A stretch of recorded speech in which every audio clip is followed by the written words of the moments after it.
Welcome back to another episode of Let's Turn This Ugly Box Truck into a Luxury RV. Today is January 1st, 2018. Welcome to a new year.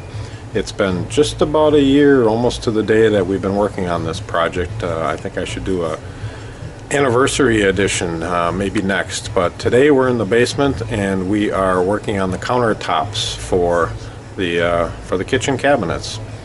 And here we go. We're making the countertops out of maple, and if you remember, I cut this maple down to about 2" by 2" sticks, and I laid it all out, and I'm gluing it up in 4 separate sections. This is the second of 4 sections. I just got this glued up. I glued up one yesterday, and it's sitting over here. This is a section of, obviously, 4 pieces. So I've got 2 sections of 4 pieces and 2 sections of 3 pieces. The other 2 sections are right here.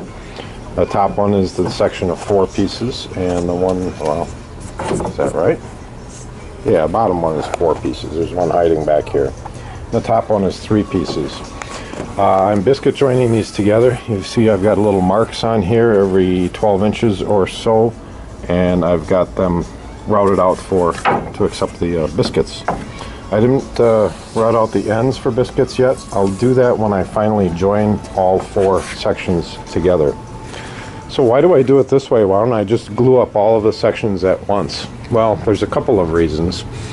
The first reason is that's an awful lot of glue to put in there and wait before it gets clamped. And the glue has an open time of, they say, 30 minutes. But I like to get the glue on and get it clamped as quickly as I can. The second thing is, I've made a lot of countertops, and one of the biggest challenges in making a countertop is to get it flat.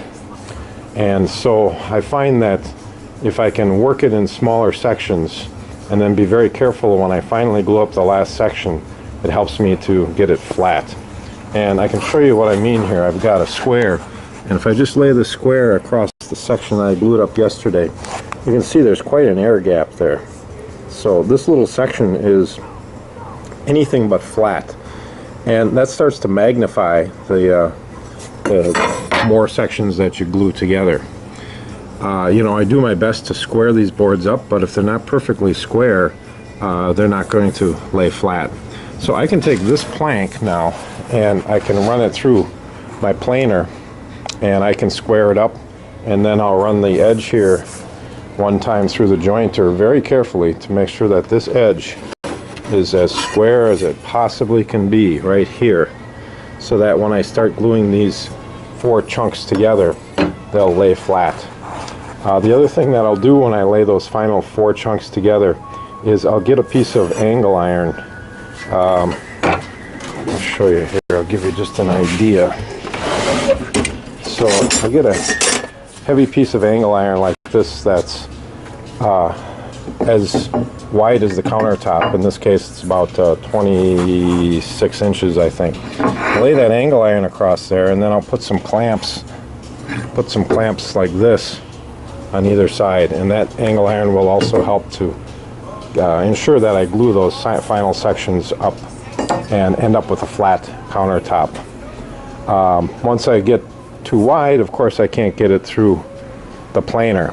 Now I might be able to take the section of 4 and the section of 3 and glue those up and still get it through my planer. We'll see how it goes. I'll get these 4 sections glued up, get them squared up, and I'll decide whether to glue them all at once or to do it in 2 separate glue ups.